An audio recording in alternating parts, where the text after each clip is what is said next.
Hai, welcome back to my YouTube channel. Selamat datang kembali di waktu aku bercerita. Oke, jadi teriak gue habis buka Instagram dan melihat sebuah video di mana ada seorang polisi.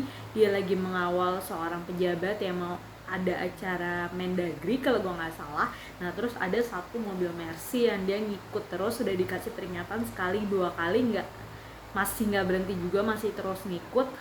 Terus yang ketiga kalinya pak polisinya itu berhenti di depan mobil yang dikawal, lanjut terus. Nah, satu polisi berhenti di depan mobil Mercy, habis itu turun dan negor si yang ngikutin tadi yang mobil Mercy-nya itu.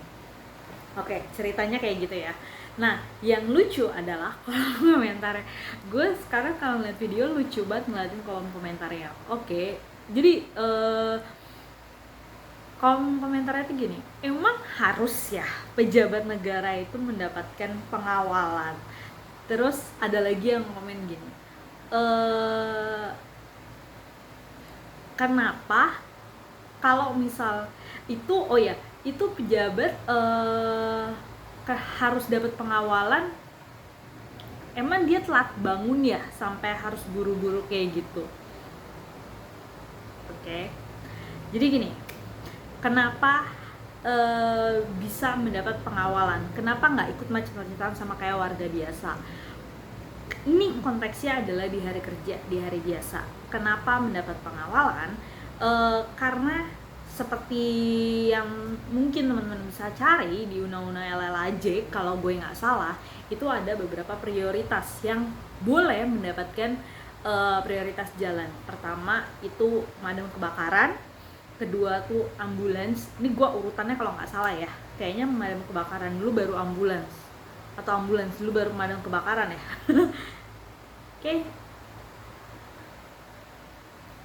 Kayaknya nyawa dulu ya, ambulans dulu ya baru pemadam kebakaran. Nah, pokoknya gitu deh. Pokoknya ada ambulans, ada pemadam kebakaran, presiden dan pejabat-pejabat negara yang memang akan ada acara. Nah, pokoknya gitu, yang memang perlu untuk datang cepat gitu, dari perpindahan dari satu tempat ke tempat lain itu harus cepat. Jadi mereka butuh pengawalan untuk bisa ngebuka jalur. Nah, jadi untuk pertanyaan tadi, emang gak bisa ya macet-macetannya? Kadang, apalagi ini konteksnya di hari biasa, seperti mungkin yang teman-teman bisa lihat-lihat sendiri di video-video wawancaranya Ibu Sri Mulyani, Ibu Retno Marsudi, terus Bapak Erick Thohir, atau siapapun pejabat-pejabat negara. Mungkin kalian bisa dapet ketika mereka diwawancara bagaimana jadwalnya mereka atau schedule-nya mereka sehari-hari, dan itu memang sepadat itu. Jadi misalkan pagi meeting dengan presiden, abis dari meeting presiden ke kementerian ini, abis dari kementerian ini ke DPR, abis dari DPR ke sini, pokoknya waktunya itu benar-benar yang mepet banget. Nah, tadi juga sempat ada mention, itu yang ngatur jadwal siapa sih? Kalau nggak bisa ngatur jadwal dengan benar, pecat aja. Kadang kita memang sebagai rakyat jelata suka nggak paham sama yang begitu-gitu, tapi pejabat-pejabat ini aware bahwa memang selama hari kerja mereka itu dikasih fasilitas supir pribadi, asisten pribadi, yang dimana mereka bisa sudah bertanggung jawab untuk ngatur semua jadwal-jadwalnya si menteri itu, dan memastikan supaya menteri itu nyampe dari satu tempat ke tempat lain. Dan itu sudah diusahakan waktunya itu adalah waktu, misalkan kita tahu Istana Negara itu kan di itu Menteng ya? Itu masuknya Menteng nggak sih? Istana Negara, gue lupa lagi. Istana Negara itu masuknya cuma di Jakarta Pusat. Nah, terus misalkan dia ada meeting di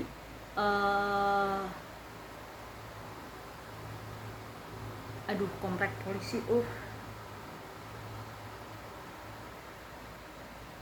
ya taruhlah Rasuna Said misalkan gue nggak tahu apakah ada kementerian atau apa nggak dari Rasuna Said. Nah ketika dari Istana Presiden ke Rasuna Said itu kan jalannya lumayan dan itu macet. Nah yang ngatur jadwal kadang itu bukan kadang sih, kebanyakan memang ngaturnya itu berdasarkan kondisi jalanan lancar. Perkiraan dari sini ke sini itu lancarnya sejam. Makanya ya gimana, memang semua acara itu harus didatengin. Lu pernah nggak sih kalau yang kerja ngerasa aduh kerjaan ini numpuk banget tapi ini harus diselesain, makanya lo berusaha untuk ngerjain secepat mungkin, tepat dan secepat mungkin supaya itu kerjaan kelar semua. Nah menteri juga kayak gitu, cuma bedanya kalau kita itu ngerjain mungkin teks, mungkin kayak ketika apa segala macam, kalau mereka dari meeting ke meeting untuk make a decision gitu untuk kita juga. Makanya acara padat itu memang sudah salah satu konsekuensi dari si menteri atau dari pejabat atau dari penyelenggara negara ini. Dan kemacetan itu tidak bisa menjadikan alasan untuk mereka telat mendatangi suatu acara, karena kalau ketika dia mendatangi satu acara ini molor, terus acara ini molor, terus jadwal ke belakang itu akan ikutan molor juga gitu. Jadi dan itu akan berimpact panjang. Makanya kalau pejabat yang memiliki acara, dia berhak mendapatkan suatu pengawalan. Tetapi ketika sudah selesai acara biasanya tidak diizinkan untuk menggunakan pengawalan. Kalau tidak dalam keadaan mendesak itu tidak diizinkan untuk menggunakan pengawalan. Itu yang pertama. Terus tadi apa lagi sih?